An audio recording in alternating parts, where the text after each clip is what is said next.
Hi and welcome to this trip report, which is about a very special train service, because this time you're going to see a journey on a Spanish night train called the Trenhotel.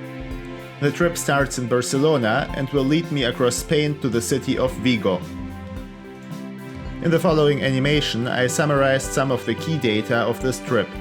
Most importantly, the travel time is 15 hours and 21 minutes for an airline distance of approximately 564 miles. The train is operated by the state-owned railway company Renfe Operadora.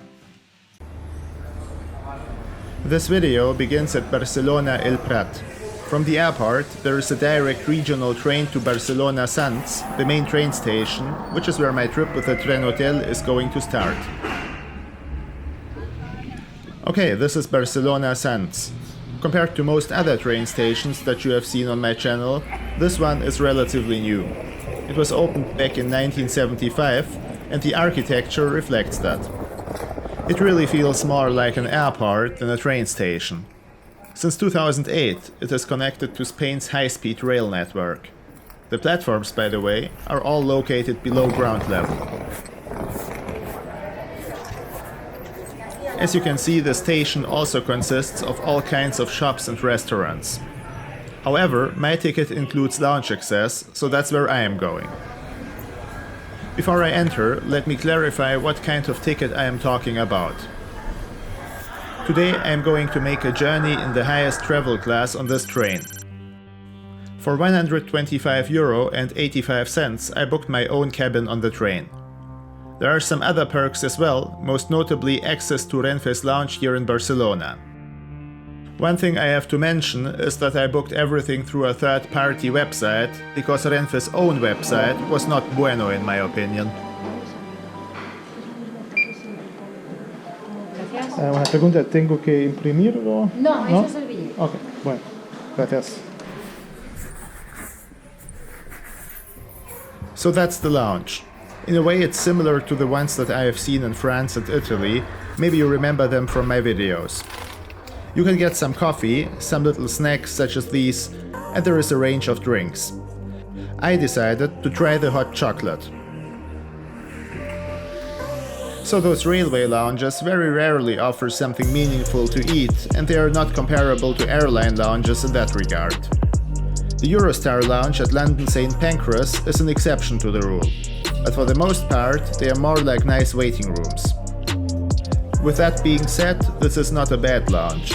It is spacious, it's clean, and they even have a conference room in case you want to hold a business meeting here.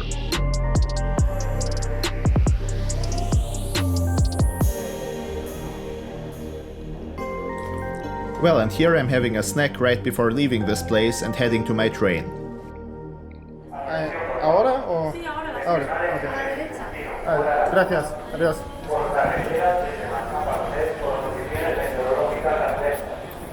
Remember I said that this train station reminds me of an airport? Well, that's not only because of its interior design. Guess what? There is an airport-style security control before you can enter the tracks. There have been political discussions to introduce them on other long-distance trains in Europe. But those arguments dissolved in the reality of train travel in most European countries. So what's your opinion on that? Would you prefer tighter security controls on trains? Just write a comment, I would love to read your thoughts on that topic. And here's my train, made by the Spanish company Patentes Talgo. It is propelled by a locomotive of the class 252, which has a maximum speed of 220 km per hour.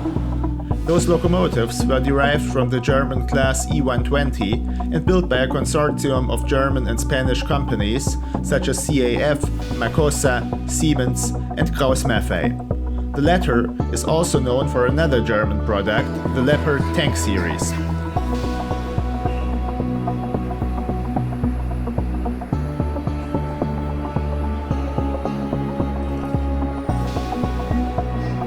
Gran Clase, that sounds like it's my coach, so let's enter the train. In a way, this corridor really looks like in a hotel. On the left side, you have the cabins with doors that can be opened with a keycard.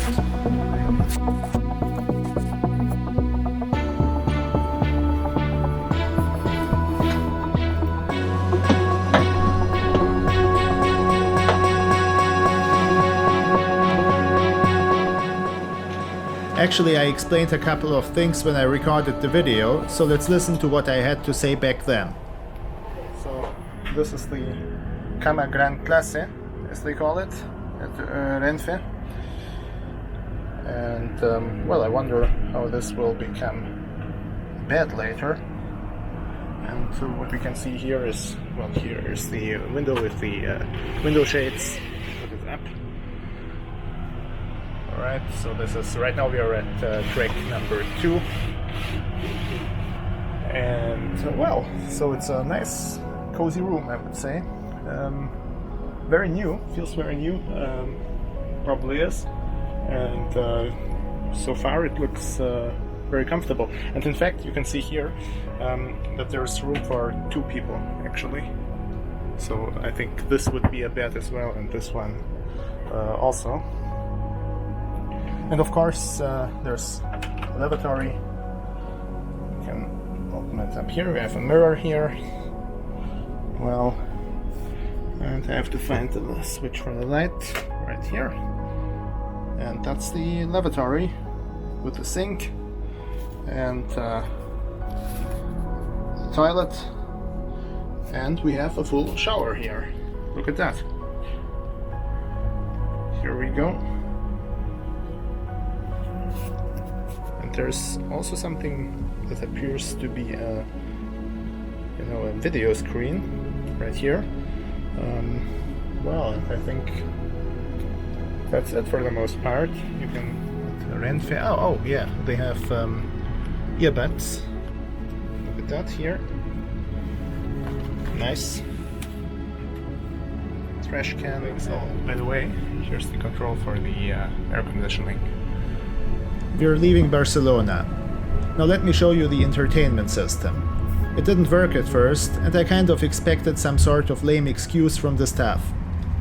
Instead, the train attendant made a call, and a man who introduced himself as the onboard engineer started working on some wires on the ceiling and fixed it within a couple of minutes. I was impressed, and still am today, by so much professionalism. So what has this system to offer? As you see, it doesn't have a fancy touchscreen, but it's easy to use and you can watch a couple of movies. Let's try this one with Robert Redford. The loading time is okay in my opinion. In addition to that, there are some animated info clips about the train. To be honest, I would prefer an animated travel map instead. What else do we find in this cabin? Well, things like this reading light here and an electrical outlet. Anyway, time for me to leave my room on rails to have some dinner at the restaurant. And here you see the keycard in more detail. It's a little bit more low-tech than in most hotels. I assume those punch cards have less technical issues.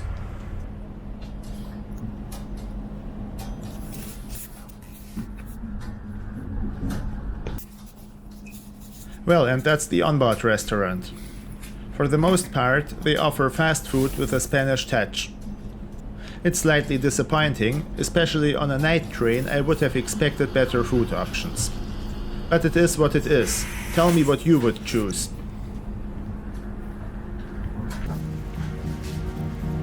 While waiting for my order, I used the opportunity to read a Spanish newspaper.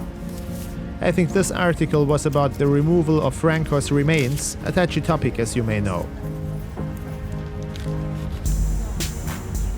Finally, I took a place in the restaurant coach, and well, that's the sandwich I ordered.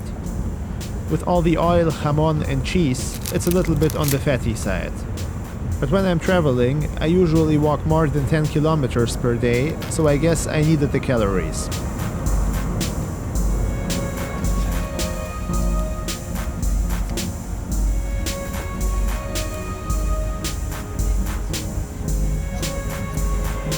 In the meantime, we have reached the city of Zaragoza, and I stepped out of the train for a moment, fascinated by the super modern railway station with a high-speed train on the opposite side. Time to give you some more details about the Spanish railway system. So what's the story behind all of this? From 1941 until 2005, there was one single state-owned railway company. It was called Renfe.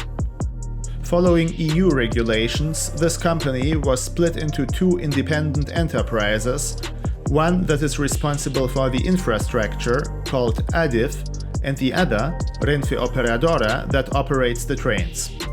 In terms of ownership, nothing changed though. They are still both owned by the Spanish state.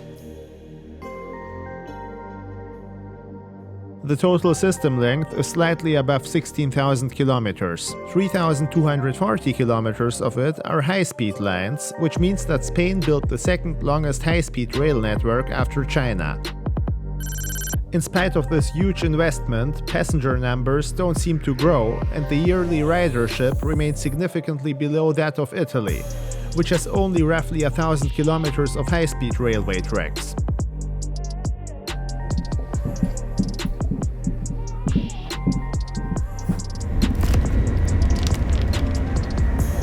It's already late in the evening, so shortly after this, the train attendant came and made the bed. Doesn't it look comfortable?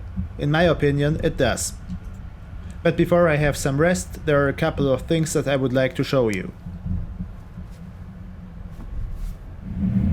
Maybe you wonder where to put the baggage. Easy answer, it's the overhead compartment.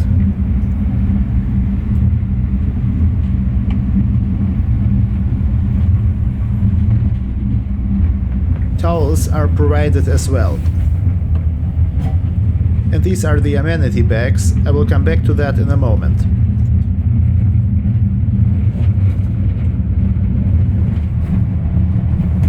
The map shows it. We are in the middle of Spain now, in Tudela de Navarra, a small town with 35,000 inhabitants. We are leaving that place into the night, so it doesn't make much sense to film out of the window. Instead, let me check out the amenity bag that Renfe provides on this train. If you compare it with the one that I got on the Austrian night jet, this amenity bag looks more airline-like. Well, so let's see what's inside. So we have a pair of slippers. Well, I'm not sure what that is. And then, let's see.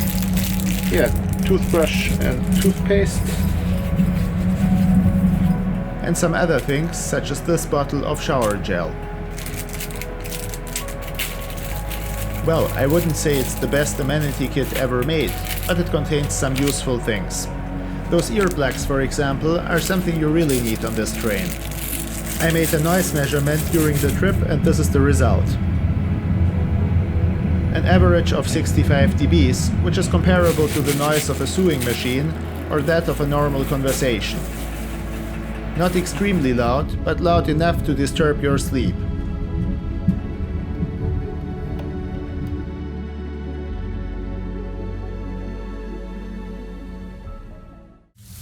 I started the next morning with a shower, while passing those pretty wild areas some 50 miles away from Vigo.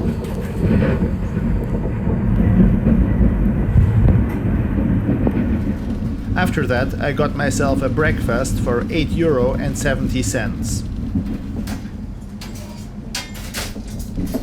Muchas gracias. Que aproveche.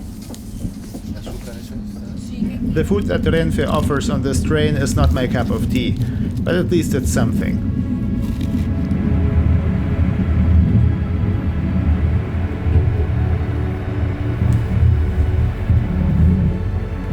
In this scene, we are making a stop in a city called Ourense in Galicia. Slowly but steadily, we are approaching the final destination. There are still 40 miles of airline distance left, but it's time to give you my evaluation of this trip and Renfe's product. First of all, I love to make a trip on a night train every once in a while. It's something exciting and unusual, and you get to see places that most tourists won't see. And waking up in another city or even country is certainly a special experience. However, these are all considerations of a tourist that travels for his own entertainment. That was the intention of my trip. If you're a business traveler, other things come into play. You have to be quick, you need to be able to work during your trip, you have to answer phone calls, and access to the internet is not just nice to have, but mission critical.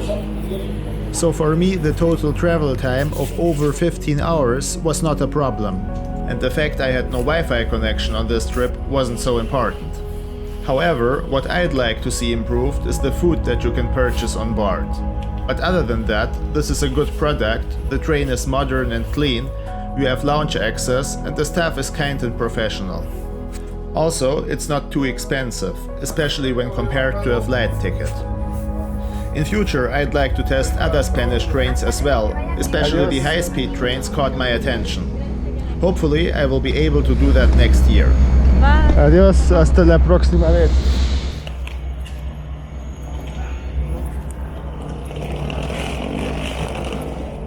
Finally, I have arrived in the city of Vigo. Not the most typical destination, I have to say, but I like places like that. They're authentic and it's a lot of fun to explore them. Okay, so that's it for this time. I hope you enjoyed the video, many more will follow. So thank you for tuning in and have a great day wherever you're watching.